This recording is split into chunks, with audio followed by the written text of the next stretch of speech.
Hey, what's going on, everybody? Welcome back to another episode of Journey Through the Darkside. I'm your host, Daniel. I'm Simon. And, yes, my man, it's our season finale. I know it. I mean, 20-something episodes we've done so far. Now, we will say, like, I guess in spirit, this is the season finale. We will have a special next week where we will rank the top 10 matches that we have covered so far. Nothing major, just a little, 3-minute video probably or something like that. Yep. But just a quick little countdown, so definitely stay tuned for that. But you know what? We've entered 1995. New year. It's a new year. Yep. Buddy, what event are we looking at tonight? Man, Royal Rumble 1995. Man. And Mr. Stats, what we got going on over there? Oh man, this was from the USF Sundome in Tampa, Florida. The USF Sundome. Yep. It's a mouthful. What attendance do you think we have there? Okay, so 95, we're in a shitter. We're literally heading into the dark ages right now. If we're not already there. But still big rumble. Or, sorry, big event. One of the big four. I'll say 11,000. 10,000. 10,000. Okay, overshot it still. But yeah, 10,000. All right. Still surprises me. I feel like Rumbles and Manias should always do a little bit better, even in the dark times. But even like SummerSlam or Survivor Series, I wouldn't be surprised. But now, so we're going to be heading into the era of in your houses. And that's what's going to be fun to see, like what those attendances are going to be like. Is they're all going to be like, attendance is 48 people. That was it. But Vince is such a master of making it look like there's a lot more people there that we will literally be like 48 people, but it looks like 20,000 are there. So, what was the main event that night? The Rumble. There it is. I'll tell you right now, one of my least favorite Rumbles ever, and it's kind of disappointing for a couple reasons. We don't have to watch it. Yeah, no shit. For a couple of reasons. One, we thought the lack of star power in '93. Oh yeah. Jesus fucking Christ! Like nothing here. Other thing was, this is the first year they decided to go a new person every minute. Okay. Now, they were getting away from the 2 minutes, and they did a minute and a half last year. Now, I heard the reason they did a minute and a half last year, in '94, was because the Taker-Yoko match, not really the match, but the whole fucking segment went a little longer than they thought, so they said, fuck it, we'll just make it an hour and a half, or a minute and a half. And so that was the reason there. But this year, they're like, fuck it, let's just go minute. And it really suffered because of that. Because Shawn Michaels came in at number 1, and he would go on to win the whole thing. Now, here's the thing. Ric Flair, back in '92, he was number 3, and he would go on to win the whole thing. He was in for over an hour. Yeah. Which was legitimate. Michaels was in it from number 1. You want to know how long he was in there for? 48 minutes. You wish. 38 minutes. Not even 40 minutes. And he was like, and don't get me wrong, it's still a feat, even kayfabe-wise. I mean, no matter what, you're still fighting a lot of guys. He had, quite a few eliminations, a lot of near eliminations for himself. Still yet, when you look at the paper, you're like, wow, he's only in there for 40 minutes. Like, Flair was in there, and he came in later than you. It's just, I don't know. To me, it just didn't really have the same impact. 38 minutes. Now, like you said, they reduced the time in between wrestlers. But the eliminations must have just been... Yeah. In fact, at one point, they did the spot where, like, remember when it was Flair, and about midway through, we got the entire ring cleared out, and then it was so it's kind of like, you had the first half. They got to the second half, and it was just, like, quickly throw everybody out. Because the main story here was Bruce Bulldog was number 2, he was number 1, and they were the ones that went through the entire thing, and they were the last 2. Okay. Which is the first time in Rumble history we had, 1 and 2 be, the last 2 in there. But midway through we had the spot where, like, literally, it was just like, almost like someone just yelled out, all right, guys, halfway. And they're like, oh, shit, quickly. And it is, it's so fucking obvious that it's just like, fuck. Yeah. But we're not here talking about the Rumble. I guess we we went on a weird detour there. We went on a journey through the Rumble side. You still want to talk about it. You do. What's the match we are looking at today? Man, our boy Undertaker taking on Erwin R. Shyster. And there it is. Let me give you a little background here, because honestly, for the last few matches we covered, they've done pretty good about showing the video packages to each of those. Yeah. Here, they really didn't. In fact, they kind of touch on it, but they don't actually show you any clips except for the remainder of Survivor Series. Now, they didn't do that, I don't think. They went right to the match. So here's I just clicked on the match second, so I don't know. No backup. So here's the background here. Now, as we talked about last week, The casket match at Survivor Series with Yokozuna and Taker. Chuck Norris outside, scaring the shit out of everybody because he's just so big. Jeff Jarrett wasn't scared, but he became scared. Yep. He got to taste that boot, firsthand. During the match, I.R.S. runs out there and clobbers Taker and almost costing the match, but didn't. A whole year or a whole few months before there, Fuji's like sending the army. This time he's like, send in I.R.S. He literally went to $1 Million Man. He's like, you got an entire corporation at your disposal, and he's like, I'll send you 3 people. And then Jarrett's like, oh, shut up. We don't give a fuck, Jarrett. Just whatever. And he's like, I'll be there. He's like, all right, Jarrett, just calm down. Nowhere to be seen in this match. No. And so, fuck Jarrett. Anyways, he beat my boy Ramon in the match before this, so I'm a little bitter right now. Anyways, so I.R.S. comes out there, interferes, and so instead of I'm going kayfabe here clearly, but so instead of Taker being able to be like, you know what, time to get my title back, he has to yet again correct some wrongs. You don't fuck with Taker. Yeah. And so now he's like, fuck it, I can't let it slide, so he has a match against I.R.S. Now, lead up to the match, they did this thing where I.R.S. was, now once again, remember, aside from just being an awesome former world champion and a pro wrestler in general, Undertaker, he also does a mortuary on the side. Him and Paul Bearer both run it. I.R.S. was going there claiming that all these people they were burying were tax cheats. And they died, they didn't pay their taxes, so he started repossessing tombstones and burial plots. And I'm like, as ridiculous as that is, this is the first time we're actually attacking Taker's established business. I love it. And maybe that's why they didn't show, because they just realized even then, it's like, wow, this is fucking cheesy. But whatever. And so I.R.S. is going around, his thing was, Taker, you may say they rest in peace, but they have some debts they have to pay. They will never rest in peace. And that was his whole thing. He's going to make sure these tax cheats, even in death, are going to have to pay the price. Damn. So, the other thing that's happened during this time was, we all know that Taker has the services of his druids. We've seen them a couple times here and there. I.R.S. himself gets his own druids. And never really much of an explanation. I don't know if it was if you guys know, tell us below. I don't know if they were supposed to be Taker's druids that were cheated. They never explained, so I don't know. To me, I just always assumed as a kid, they were just hired hitmen that were just there to kind of stick it to Taker a little bit. But once again, I don't know. They never said or clarified, so if anybody happened to know, clearly they had to make an appearance. So when they made their first appearance, you would think they would set an interview on Superstars oh yeah, these are, Taker's druids, and they owe me money, so guess what? Yep. But whatever the case is... So DiBiase can get him his own Undertaker. Yeah. But I.R.S., he just gets his own druids. If I.R.S. is the boss, he may be able to go a little higher, but he's still the employee of the $1 Million Man, so he gets the druids. So they started coming to him and helping him win matches and stuff like that. So there's your background. Let's get to the actual match itself.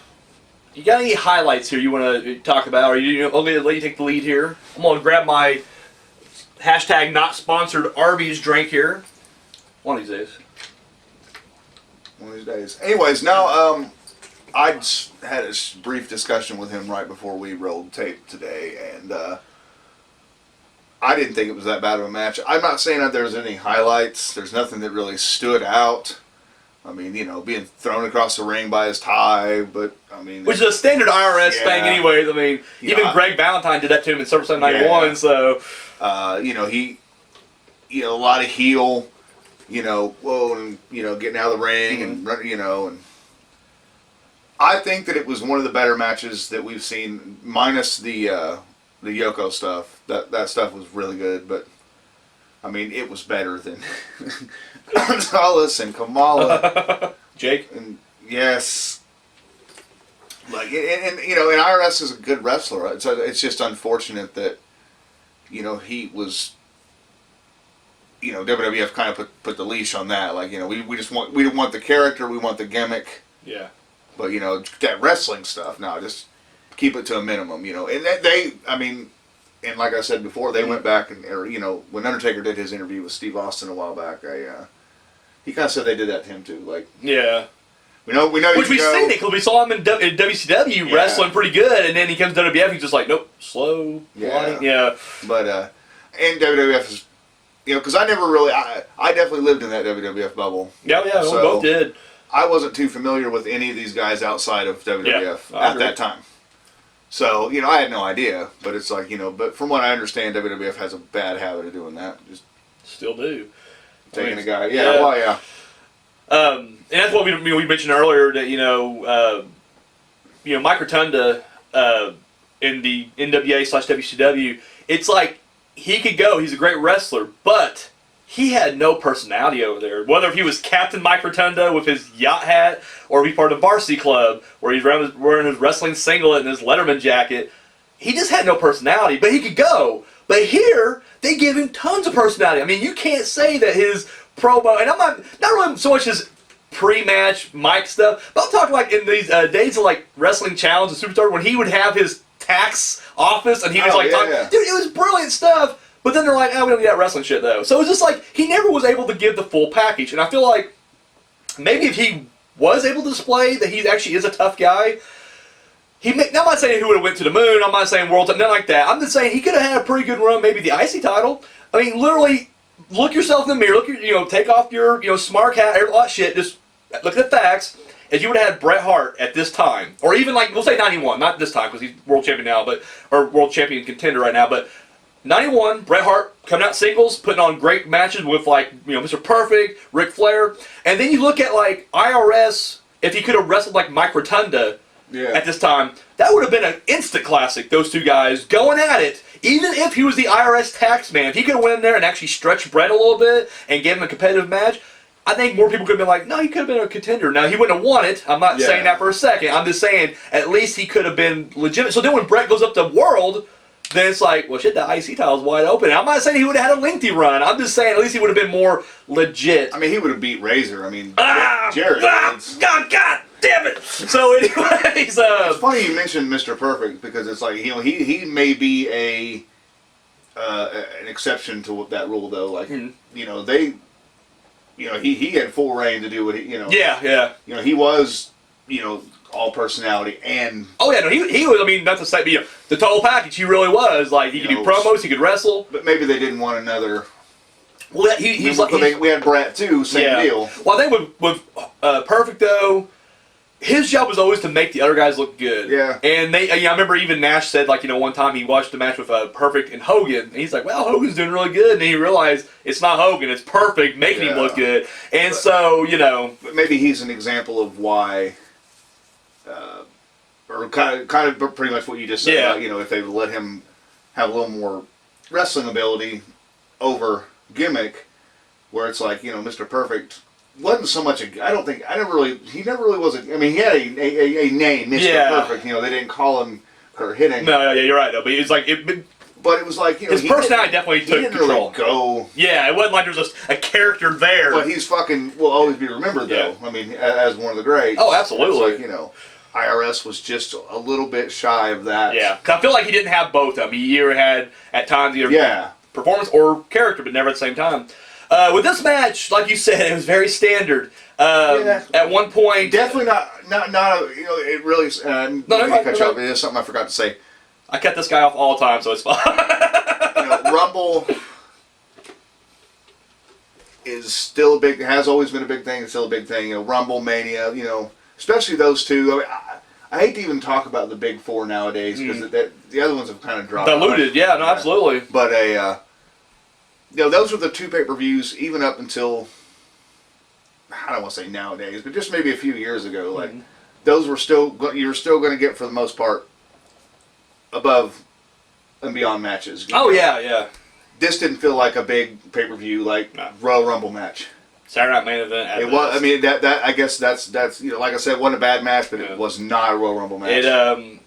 It felt like if the overall storyline here is Taker fighting the corporation, this should have been a stepping stone to a main event match or a big time match on a pay-per-view. And another example of where the build-up wasn't even really as. Because even the shit matches we saw, like the build-ups and the stories around them were awesome. Well, that's what I'm saying, because, I mean, honestly, I didn't watch this. Around this time, I wasn't watching it weekly. I was catching maybe the pay-per-views on tape later on. But so the fact that, like, they don't show it on the thing does make you think, like, why are they even fighting except for the fact that he interfered last time? It was like the only build-up, and that's pretty much what they're displaying here. They didn't say anything else. I was going to say, does he have to have matches with the other 10 people that interfered before. That's why I was wondering, like, where was the him versus Headshrinkers match, or him going against Bam Bam? I mean, Nash was in there ready to go. Nash was ready. He's still ready to go. We'll get to that later, though. Don't worry about that. He'll get his. So, but anyway, so the match is pretty standard. And then at one point, because a lot of the first part of this match is literally I.R.S. getting the punches in or getting punched and then just going out to the outside and taking a walk. And that's his little cheap shot at the beginning. Yeah, exactly. So he eats up quite a bit of time, and then at some point he gets pissed at DiBiase. He's like, what the fuck? I'm like, dude, you're the one who's into wrestling. Like, even if you guys will be like, dude, you're slow your roll. Like, I will cut your paycheck, motherfucker. I don't care if I got paid taxes. So then they bring out the Druids, which that was kind of interesting too, because I thought it was kind of weird that, like, they kept saying, like, where's the Druids? And it's just like over and over. And I'm just like, really? Like, were we really supposed to be out there? And so it's like, it's kind of weird. Like, why didn't they bring them out to begin with? No idea. But he brings them out, and then we just get more of the same, except this time now the Druids are getting involved. Sorry, I ate a big chicken cordon bleu before I came in here. Now it's just Indigestion City, right next to Suplex City. It's they're very close together, and Parts Unknown is over here. Anyway, so as they're fighting, the two guys are the Druids, the hired help, if you will, are getting involved, and Taker's having to deal with them. But now I.R.S. starts getting the upper hand. Here's where, aside from it just being a very basic match, and I mean that in the most basic of terms, like there is no high spots here hardly. It literally is, and it's funny because there's a lot of moments where I.R.S. would get the near fall. 1, 2, and then he'd kick out. He's just like, what? But look at the moves that led up to that. All I.R.S. did in this match was kick and punch, headlocks, body slams, hip tosses. He may have drop kicked, I don't really remember, and a clothesline. His most high impact move was a clothesline. A shit ass clothesline, and he's acting like he couldn't put him away. And I'm like, dude, you're not even doing anything. He's going through, he got like the wrestling book of like how to wrestle, and he read chapter 1, and then he stopped, and that's all he threw at Taker. Now, those reactions for him. That's like chapter 3 at least, right? I get to the introduction page, and then I kind of turn around. But anyways, but you would think that reaction would be reserved, like, let's say the Druids came in with a chair and scrambled Taker's head, and then they get out, and then he goes for a pin and gets kicked out. Holy shit! Yeah. Fuck! If the referee was turned to the Druids, and he's paying attention to them, and he gets his briefcase that he's been using for fucking years at this point, and clonk right in the head, and go for the pin, and Taker kicks out.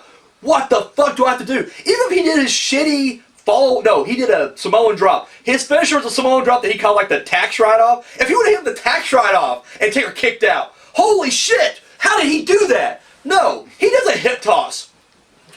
Oh my god, he kicked out that!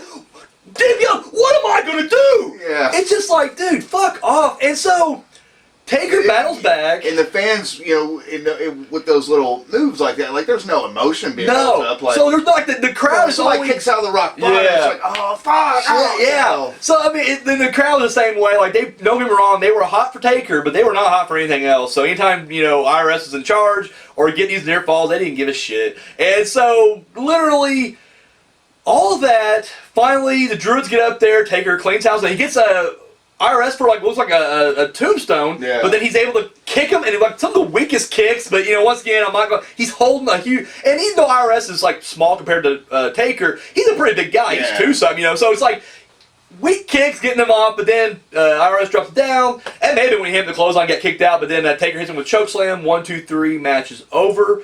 And at this point, really kind of. Lackluster finish, no tombstone, no lackluster match, I guess too. But like I said, that's a basic match. This like you were saying, like it wasn't Royal Rumble worthy. No, and so he hits him with a choke slam. It's over. 1, 2, 3. So he's in there, kind of celebrating. He's doing doing the whole urn thing. And then, of course, as the lights are out, the DiBiase sends in the troops. The Druids go in there, try to clean house. And the whole time I'm just thinking, like, if I'm a heel manager. And it's kind of written on the wall, like, Taker's going to beat your guy. Like, you just know what's happening. Why not just say fucking go for DQ anyway and just send the whole troops in there to whoop his ass? What yeah. And so anyways, one of those things where it's like, he sends them in a little too late. Taker kicks their ass. But then out comes King Kong Bundy. So, comes out, and now this is a big epic show. I will say the crowd seemed like they were pretty much into this. It wasn't like a huge, like, oh my god, the place is going bananas. But they were like, oh, well, shit, Bundy and him. It's just funny though. I mean, don't get me wrong. Bundy in '95. Yeah, I was like, Bundy could definitely kick my ass at any era. Like even today, old man Bundy. Yeah, he could dominate me. It's like in wrestling. Even when I was a kid, I'm at this point, I'm 9 years old. I'll turn 10 in May at this point. At 9 years old, even I was just like, Bundy's already past his prime. Like, it felt that way. He was gone for so long, and they're trying to bring him back. It's like at this point, they're really pushing the new generation. They're showing footage of the old guys from the 80s, and I'm like, Bundy wrestled in the 80s. In fact, he wrestled the guy to make fun of the most, Hogan, at WrestleMania 2, and you're trying to say this is the new generation? So, even as a kid, I was just kind of like, ugh, Bundy? Really? And Nikolai Volkov is a part of the corporation, so just like, these are old guys, you know? So anyways, as they're having their face-off, I.R.S. clobbers Paul Bearer, steals the urn, the lid falls off the urn. Now, this is the big mega urn. Yeah, the light. But there's no light coming down this thing. There's no ashes. There's no power. There's no smoke. It's just like, the urn empty now? Like, is this all a trick now? Oh. But he puts the lid back on, and he runs off. And as they're running off, Taker turns his attention to him, and Bundy clobbers him. Avalanche, big elbow drop. He maybe splashes him. And, of course, the fact there's no urn out there, Taker's a little weaker than normal. Yep. And can't get up. my behind the kayfabe is always like, Bears is like, urn's gone. So the Taker's like, well, shit, this really hurts. I'm just going to go ahead and set this one out. Fuck it. But Bundy splashes a few times, gets out of the ring, and he leaves. And then Taker finally kind of gets up wobbly, but he's still going after him. He rolls out of the ring and starts staggering up the ramp to go get him, or up the ramp, down the aisle to go get him. Yeah. And that's your match. Fallout. This is going to lead to a WrestleMania match between King Kong Bundy and Taker. There's your Fallout. That's it. The feud with Taker and the corporation still goes. Go ahead, give us your final thoughts and analysis of this match. I don't know. I mean, there's not a lot to. I mean, 1 star. 1 star. Fair enough. Just because it could have been way, way better than this. Oh, it really could have been. I mean, it should have been. And I'm all about theatrics. Like, when it comes to Taker, you're going to realize that as much as I will complain about certain things not being real or fake or whatever, when it comes to Taker, dude, fuck it. Gloves are off. Make it as corny and fucking goofy as you want, as long as it fits that supernatural. And I feel like you can always do that with any bad Taker match. You can have a great build. You can have a great... Put on a great dramatic production for me during the match even. And here, there was just no storytelling. There was nothing great going on. I.R.S., and as much as we have just praised Mike Rotunda, and I mean, I do have all the respect in the world for this guy, and any of these people. I don't care how bad I think their matches were. I mean, they're still... How about that boy of his? Oh, man, that boy is... love that Dallas. guy. We may have to go through the Darkside of that guy. We have to go to, to Sister Abigail's house or something for that one. Bo Dallas? So yeah, Bo. That's easy and better. What are you thinking of? So we're gonna go ahead and but no, I respect him as a kid. Completely immersed in this kayfabe bubble that is WWF. It was fucking I.R.S. who has never shown anything at all. He was a jobber that could cheat well enough to give him out of that jobber status. You know what I mean? Yeah. Like, if you put him in a regular match, he's going to lose. But guess what? He's able to cheat, use his briefcase, use outside interference. And it just kind of kept him a step above those jobber guys. The fact that he never had entrance music. He was always given the jobber entrance for the most part until DiBiase teamed up with him and they started getting DiBiase's music. So it just seemed like this is who Taker's fighting. The fact that Taker didn't end this thing quickly is ridiculous. Yeah. I felt the match went on for way too long. It was honestly painful to watch. The introduction of the Druids was cool, but they didn't really do much with them. And even though they were literally hired guns or whatever, it's like, what was your job exactly? To just sit by and watch I.R.S. lose? Like, I feel like at that point, if you're like, Daniel, you gotta make sure we take care of Taker tonight. I'm just grabbing the steel chair, and as soon as that bell starts, I'm going in there just hitting him in the knee with it and then bashing him. I'll hit Paul Bearer, take the urn from him, and we did another Rumble Taker beatdown. Guess what? We did it in 94, we're going to do it in 95. Get Bundy out there early. I don't know, I just feel like this was just a... Yeah, and you mentioned the little... the words that I.R.S. and DiBiase had there for a second. I mean, really, it came off of a distraction. Yeah. Taker moved, and I.R.S. almost didn't quite hit him. But DiBiase's not saying, "Hey, why'd you almost hit me?" Exactly. Because you would think I.R.S. just out of the blues, it's like, oh. Well, it's interesting to note too. This is actually I.R.S.'s last pay-per-view match in WWF. He would make an appearance at WrestleMania 11. He would be in Pam Bam's corner with his epic match against LT. But as far as actually locking it up in the ring, never again. Not on pay-per-view, anyways. He was. Excuse me? Yeah, he would shortly leave and go to. Are we talking about? We're not going to mention the Gimmicks Battle Royal? Was he the Gimmicks Battle Royal? I couldn't remember if he was or wasn't. So. I think if not, then sorry. Correct us. Yeah, I was saying. I was thinking about that, but I couldn't remember. I couldn't think if he was or wasn't for some reason. For some reason, in my mind, I said no. Yeah, I'll run my mouth for a little bit longer. So go ahead, look that up for me. So to my knowledge, he wasn't, but he may do it. For me, I'm giving this match a 1 star. Like I said, I will never give a match 0 stars just because I feel like, hey man, they're giving it a shot. They're doing their best, whatever. But as far as we've already had a couple of chances. Yeah, exactly. However, 1 star is the reserved for those matches I just don't like at all. For me, 2 stars is when I'm just like, it's all right. 3 stars, I liked it, and then 4 is just fucking epic, jacking off right now. So this definitely falls in a 1 star category. So I mean, you said 1 star as well, so we both agree it's a 1 star match. Yeah, I don't know what to say really beyond this. The match itself was very lackluster. It was very slow paced. Nothing you'd put on the highlight reel. And with those other guys we've mentioned before, your Kamalas, your Giant Gonzalez's, your Jake the Snakes. Yes, they had shit matches, but on paper, they all look good. He has defeated these giants, these savages, these masterminds. This doesn't look good on video or paper. He beat I.R.S. Who gives a shit? I guess really the only thing you can take from this kayfabe-wise was another guy who tried to mess with Taker. Not just mess with Taker. Mess with Taker's customers, even after they're dead, and this is what happened. So, yeah, in essence, that's the end of that. Was he in it? I can't find it. Can't find it. So yeah, as far as 1 star match, not much to say here. Any closing thoughts here? Nah. Well, there we go. We end the season 1 of Journey to the Darkside on a bit of a note. And I'm not gonna lie, we're gonna start season 2 on more of a note because we are unfortunately at 95, and right now we're just in the midst of his I'm Barry to fight the corporation storyline. The good thing here will be, then you go after Mabel after that.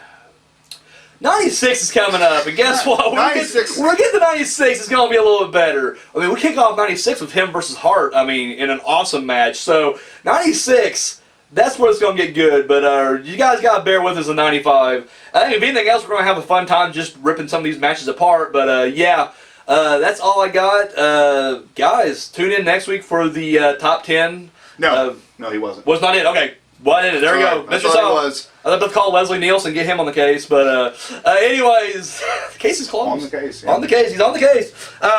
So anyways, guys, I'm Daniel. Simon. And we'll catch you next time. Thank you. Later. Oh, shit. Didn't always run, sorry. Hi. Thank you for watching that video. Be sure to give us a thumbs up. Share it, subscribe to our channel. All that good stuff you do right here on YouTube, go ahead and do it. Check out our other videos. Go to our playlist. We got episodes of TPS TV, Journey Through the Darkside. We got a new show coming out, the horror movie review with Daniel Richardson. This guy. And of course, our short film, Entropy. You can find all that and more right here on YouTube. And then check out, yeah, look at that. All of our social media right there. And we don't just, copy and paste like the same post and put it on all. No, that's ridiculous. 3 different platforms, 3 different posts. I mean, the behind the scenes stuff you see on Twitter will not be the same stuff you see on Instagram. So there you go, right there. So be sure to give us a follow and a like on all that right there. Keep up to date. Have you seen Unspeakable Acts yet? No? Come on. Pick you up the DVD right now. Links over there. Oh yeah. It's only $7. $3 shipping and handling. And of course, if you've already seen it and you haven't seen the Public Domain Dungeon yet, boom, $5 DVD right there. So 5 S&P as well. Or sorry, 3 S&P as well. So there you go. Do that. And if you got the spare change, you want to hit us up, donate a little bit over here at TPS Productions. Our Patreon is right there. Oh yeah. So that's all we. Oh my God, sorry. I'm getting fired, ain't I? Guys, that's all we got. Thank you for watching.